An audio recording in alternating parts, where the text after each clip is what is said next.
Les personnes qui sont dépendantes affectives commettent généralement ces 5 erreurs. La première erreur, elles sacrifient leur bonheur pour l'autre. Ce n'est pas parce que tu as pitié de l'autre que cela veut dire que tu respectes l'autre, que cela veut dire que tu aimes l'autre.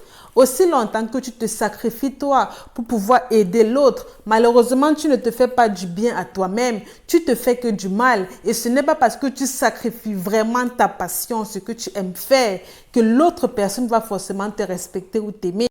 2. Ces personnes-là négligent généralement leurs propres besoins. Comment est-ce que tu peux faire pour négliger vraiment tes propres besoins? Parce que tu veux qu'on t'aime.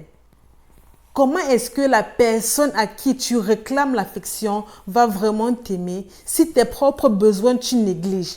Pourquoi est-ce que cette personne-là doit venir combler tes propres besoins si dans toi-même, dans ta propre vie, tu n'arrives pas à prêter attention à toi, tes propres besoins? Si c'est que tu veux que les autres personnes t'accordent de l'attention, commence aussi toi-même à t'accorder un peu d'attention et le reste suivra.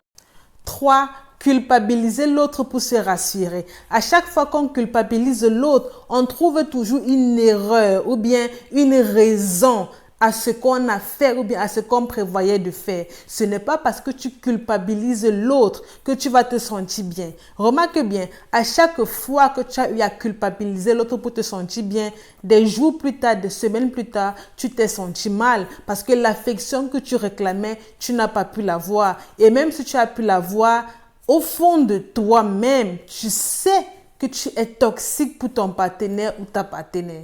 5. Tolérer des comportements abusifs. Ce n'est pas parce qu'on te bat, on te méprise, on te rabaisse et tu es toujours là que ça veut forcément dire que tu es bien pour la personne. Non. Tu ne dois en aucun cas tolérer des comportements abusifs seulement pour être aimé. Si c'est que tu ne t'aimes pas toi-même, personne d'autre ne t'aimera. Une fois que tu commences à tolérer des comportements abusifs qui vont au-delà de tes limites, cela veut dire que tu ne t'aimes pas. Alors pourquoi est-ce que la personne avec qui tu es va vraiment t'aimer? Ce guide-ci va vous permettre dorénavant d'être assez épanoui dans vos relations. Dorénavant, dans vos relations, votre bonheur va passer de 20-30% à 100% automatiquement. Et là, dans ce guide, je vous dévoile tous mes secrets. Alors, n'hésitez pas.